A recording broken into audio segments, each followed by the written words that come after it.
విజయవాడలో జరుగుతున్న ధర్నాను జయప్రదం చేయండి.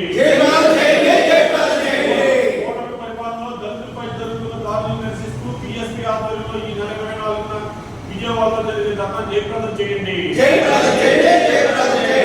కూటమి ప్రభుత్వం వచ్చిన ఈ సంవత్సరాల కాలంలో దళితుల మీద విపరీతమైన దాడులు జరుగుతున్నాయి. అవి రోజు రోజుకి పెరిగిపోతూ ఉన్నాయి.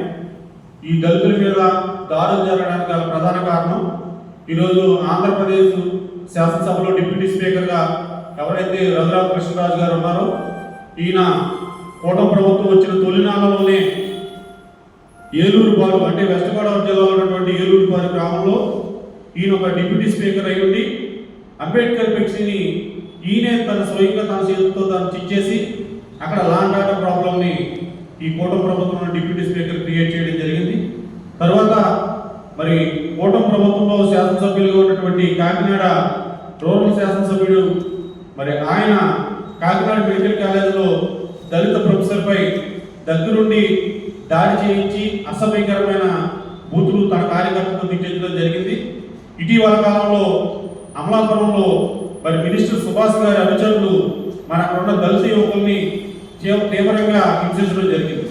అంటే ఇక్కడ ఎవరైతే చట్టాన్ని కాపాడుతామని మరి ఎమ్మెల్యేలుగా ప్రమాణ స్వీకారం చేశారో వీళ్ళు చట్టాలను ఏమాత్రం కూడా పట్టించుకోకుండా రాష్ట్రంలో లాండ్ ఆర్డర్ ప్రాబ్లం క్రియేట్ కావడానికి ఈ కూటమి ప్రభుత్వం ఉన్నటువంటి మినిస్టర్లు ఎమ్మెల్యేలు వీళ్ళు చేసినటువంటి ఘనకార్యాల వల్ల వీళ్ళని స్ఫూర్తిగా తీసుకున్నటువంటి ఆ కూటమి ప్రభుత్వానికి చెందినటువంటి కార్యకర్తలు లేదంటే ఆయా పార్టీలకు సంబంధించిన నాయకులు రోజుల తరబడి విపరీతంగా రెచ్చిపోయి దళితుల మీద ఎక్కడ పడితే అక్కడ దాడులు చేస్తామన్నారు.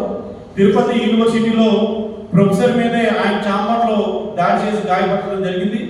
ఇటీవల కాలంలో అదే తిరుపతిలో ఒక యూనివర్సిటీ విద్యార్థిని చాలా చావుపాది ఆయనతో మోసం సాగించారు. అంతేకాకుండా మరి ఉండి మండలం పాములపల్లిలో అంటే మన డిప్యూటీ స్పీకర్ గారి నియోజకవర్గంలో దళితుల శ్మశాన భూముల్ని ఆక్రమించుకోవడానికి ప్రయత్నం చేసి వాళ్ళు ఎదురు తిరిగినందుకు వాళ్ళ మీద పోలీసులతో దాడి చేయించడం జరిగింది. రోజు పేపర్ తిరిగేసినా టీవీలో వార్తలు చూసినా రాష్ట్రంలో ప్రతిరోజు ఎక్కడో ఒక చోట దళితుల మీద దాడులు నిరంతరం జరుగుతూ ఉంది కూటమి పాలనలో. మరి ఈ కూటమి ప్రతిపక్షంలో ఉన్నప్పుడు జగన్ గారి పరిపాలనలో దళితుల మీద దాడులు జరిగినప్పుడు చాలా తీవ్రంగా స్పందించి అక్కడ వెళ్ళి దళితులు పరామర్శించి ఈ జగన్ పోయిన తర్వాత మా ప్రభుత్వం వస్తే దళితులకు రక్షణ కల్పిస్తామని చెప్పేసి అనేక మాయమాటలు చెప్పి దళితుల్ని ప్రలోభ పెట్టి మేమే సరైన పరిపాలిస్తాం దళితులకు రక్షణ కల్పిస్తామని దళితులు ఓట్లని వేయించుకున్నటువంటి ఈ కూటమి పార్టీలు ఇవాళ అధికారంలోకి వచ్చిన తర్వాత జగన్ పరిపాలన కంటే దారుణంగా మరి దళితుల్ని హింసిస్తున్నారు, దాడులు చేస్తా ఉన్నారు. దళితులపై జరుగుతున్న దాడుల విషయంలో బహుజన్ సమాజ్ పార్టీ రాష్ట్ర కమిటీ తీవ్రంగా ఆలోచించి ఈ దళితులపై జరుగుతున్న దాడుల్లో ఎవరు మాట్లాడినా మాట్లాడకపోయినా ఈ రాష్ట్రంలో దళితులకి తన గొంతుగా దళితులకి అండగా ఉన్నటువంటి ఏకైక పార్టీ బహుజన్ సమాజ్ పార్టీ. దళితుల మీద ఇదే విధంగా దాడులు చేస్తే బహుజన్ సమాజ్ పార్టీ చూస్తూ ఊరుకోదు, రోడ్ల మీద రావడానికి సిద్ధంగా ఉంది. మరి కూటమి నాయకులకి హెచ్చరిస్తూ ఉన్నాం, మీ పరిపాలనా విధానం మార్చుకోండి, లాండ్ ఆర్డర్ని కంట్రోల్ చేయండి. మీ కార్యకర్తల వల్ల ఈ రాష్ట్రంలో లాండ్ ఆర్డర్ ప్రాబ్లం వస్తుంది.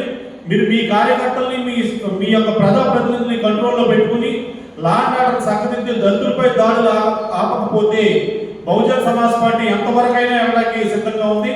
ఈ దాడులు నిరసిస్తూ బహుజన్ సమాజ్ పార్టీ ఆధ్వర్యంలో రాష్ట్ర వ్యాప్తంగా ఈ నెల 24వ తారీఖున అంటే పోనాపేట డే సందర్భంగా మరి ఈ నెల 24న విజయవాడలో మరి ధర్నా చౌక్లో భారీ ఎత్తున ఈ కూటమి ప్రభుత్వానికి వ్యతిరేకంగా దళితులకు మద్దతుగా దళితులపై జరుగుతున్న దాడులు నిరసిస్తూ భారీ ధర్నాన్ని చేపట్టడం జరిగింది.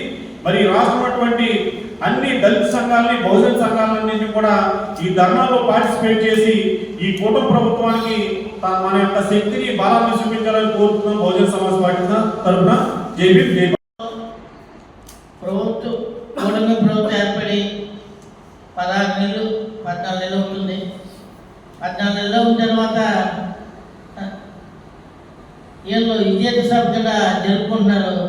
కానీ ఈ ఆంధ్రప్రదేశ్లో మాత్రం ఎస్సీ ఎస్టీ బీసీ మైనారిటీలపై దాడులు ఎక్కువయ్యాయి. ఈ దాడులు చేసిన తర్వాత ఈ దాడులు సక్సెస్ అవ్వని చెప్పేసి ఈరోజు విజేత సభ చేసుకుంటారో లేదా అర్థం తెలుస్తలేదు. కానీ రోజుకి ఏదో మూల ఏదో సందర్భంలో ఎస్ఎస్సీ బీసీల మీద దాడులు జరుగుతున్నాయి కూటమి ప్రభుత్వం తర్వాత. అది మేము ముఖ్యంగా ఈ కోస్తా జిల్లాలో ఇంతకాలం అధికారుల కోసం వెయిట్ చేస్తున్నా మాకు న్యాయం జరగలేదని, సమాన న్యాయం లేదని చెప్పేసి బాగా సమాన న్యాయం కావాలని ఆటలాడుతుంది.